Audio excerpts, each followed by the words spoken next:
Hello friends, welcome back to another episode of r/IDOWorkHereLady, where people who actually work places get mistaken for regular Joe Schmoes.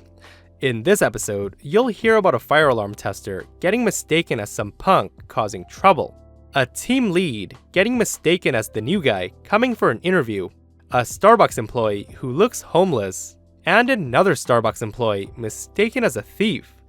These are super entertaining stories, and I hope you stay for all of them, and subscribe for future videos. This story's titled, Crazy Office Worker Prevents Me from Doing the Job That I Was Contracted to Do. This is half an IDOWorkHereLady story, and half a cautionary tale of making sure you over-inform people of what you're there for. A year ago, I was working as a helper for a fire alarm company that does testing and maintenance on fire alarm systems for industrial buildings, warehouses, and utility complexes. Usually in an office building, you wait till everyone goes home for the day, but some industries have multiple shifts, and you just have to find the best time you can to test alarms. Our usual inspection involves setting off all the devices at one time, making sure they report properly, and inspecting sprinkler pipes to make sure they're in good shape. As a courtesy, not only for the customer but for ourselves, we silence the fire alarm panels before setting things off. After a while, you fall into a rhythm of hitting a smoke detector or pull station, wait for your partner to confirm he got the signal, reset if applicable, and moving on to the next thing, and you don't always inform those around you of what you're doing. Utilities and warehouses assume you know what you're doing and don't bother you, but office buildings have a lot of nosy people in them. I go up to the third floor of an office building, which was the halfway point for the building of 5 stories, when I casually stroll over to a pull station at the stairs and place my hand on the station. The cast from this point will be me, the guy doing his job, Cow, crazy office worker who reminded me of a cow, and SC, the site contact, the guy we were contracted under and have to report to. The crazy office worker says, "What do you think you're doing? You'll go to jail if you touch that." I was a bit taken aback by this lady in her 50s who looked like a twin to my old high school math teacher. I replied, "Oh, I'm with the fire alarm testing company. We have the horn silenced and we're just doing our annual check of the system. I will only be a minute." I reach over to the pull station when she screeches at me again and says, "Nuh-uh. She moved between me and the pull station and seemed to be looking for something on me. She then says, "Where's your badge? Who let you in here?" I opened my mouth and began to say that I worked for, but that's as far as I got. She interrupted and said, "So you don't work here. You can't just go to a strange office building and set off the alarm. That's illegal." She then called down the cubicles for someone to call security, which was not much of security, just a guy with a company-issued flashlight and a 2-hour training video. I said to her, "Well, for the next few days, I do work here as a contractor, checking your alarm systems. If you like, I'll come back to this floor after hours." She wasn't listening. She then said, "Get the site contractor up here now. He'll know what's going on." Sure enough, a few minutes later of texting my partner to let him know I'd be delayed a few minutes, my site contact comes up, and before he can even ask what was going on, the crazy office worker launched into her story. She said, "This crazy kid came up here and was threatening to set off the sprinklers to get the fire department here for a false call. We should call the cops." The site contactor says, "This is our fire alarm contractor, the same company that checked our system last year." "That's not the guy from last year." I then chimed in and said, "Oh, you mean my partner?" I pulled out my phone and pulled up a picture of my coworker, and she gets this defeated look on her face as she realizes she made a scene out of nothing. I still to this day don't know if she thought she was trying to save the company a headache, or if she was just crazy, but she backed down and apologized to the site contact and myself.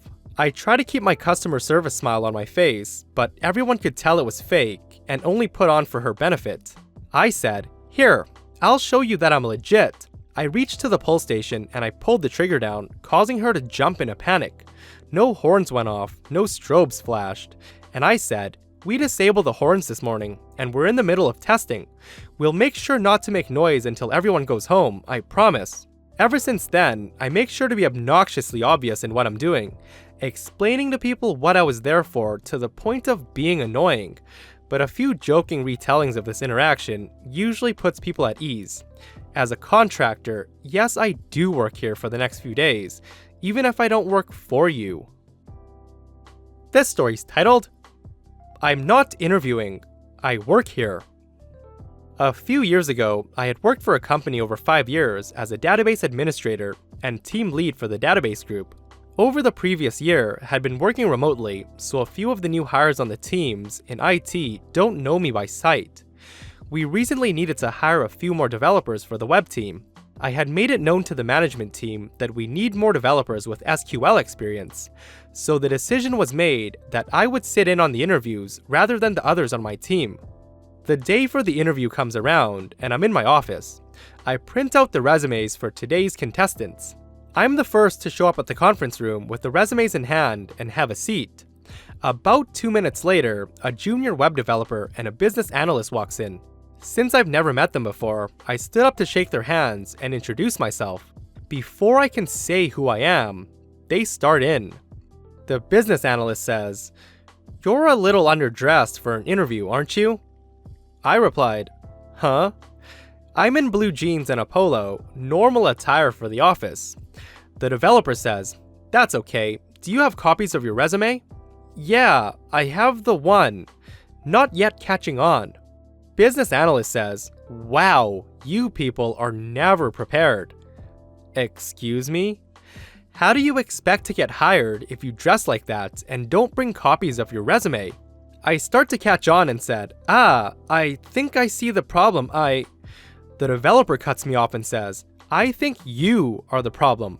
I'm sorry, but I'm gonna have to ask you to leave. We're canceling your interview." My mouth drops open. I hold up my work ID and say, "Do you know what this is?" The business analyst and the developer's mouth fall open, and all they could say was, yeah, that's right. I work here. Now that I have your attention, like I was trying to say, I'm the database administrator. I've worked here for 5 years. I know we've never met, but if this is how you treat future employees and the people that you interview, I'll have to have a chat with the manager of your department." The developer says, "But I'm sorry, can we start over, please?" I do have a sick sense of humor, so I realized that I now have ammunition for years to come. About 2 minutes later, the development manager shows up with the first contestant, the actual interviewee, and the games begin. I did have a little chat with the development manager about what happened, and we had a great laugh about it. Every time I had a meeting with those two, I always hold up my badge and announce that I still work here when I walk into the room. Gets a chuckle every time. This story's titled, I'm Homeless? So I work at Starbucks right next to a car wash, and they're both located pretty close to the highway. My partner works at the car wash next to Starbucks, and I got a job at the Starbucks since we have to share a car at the moment. Many days I'm early to work because there's no sense in taking him to work and driving home only to go right back. I was there about an hour and a half early this day because I had already run the errands I needed to for the day while he was at work. I had gotten up early and hadn't been able to sleep due to my wrist hurting due to carpal tunnel. This is important for later.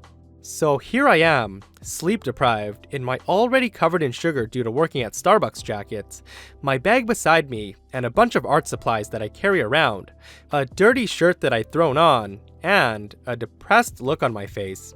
I also wore a hat, which was a black beanie every day to work, so today was no different. I realized with my wrist brace that I couldn't draw, and my phone was about to die, so I'd be bored for another hour and a half. So I sit there with my bag beside me and nothing to do for about 45 minutes before I hear someone say, "Excuse me," and tap me on the shoulder. I turn around and a Santa Claus looking man was standing there. The conversation proceeded to go as follows. The Santa Claus guy says, "Sorry, have you eaten?" I replied, yeah? I hadn't, but I get a free food item every day, so I was going to anyway. He then says, "Oh, you have? Well, anyway, I wanted to give you this. Get yourself a coffee." He says with a small laugh and hands me $6 because Starbucks is expensive. I replied, "Oh, thanks so much. As he was walking away, I then realized that I was just given $6 to eat and drink from a random guy. From his perspective, I looked like a young, homeless feminine teen on the side of a highway, even though I was sitting at my place of work. This one's titled, No, I'm Not Stealing. My senior year of high school, I worked at a Starbucks. The one Saturday, I worked the middle shift and had my school bag with me to do some homework when I was done. My manager was working that day too and was at the register. After my shift, I moved my laptop to a table but left my jacket and backpack in the back room. After about an hour, I was done, so I got up and went to grab my stuff before refilling my cup with water. As soon as I walked back out into the cafe, a woman, waiting for her drink, started screaming to the barista that she thinks I'm a thief.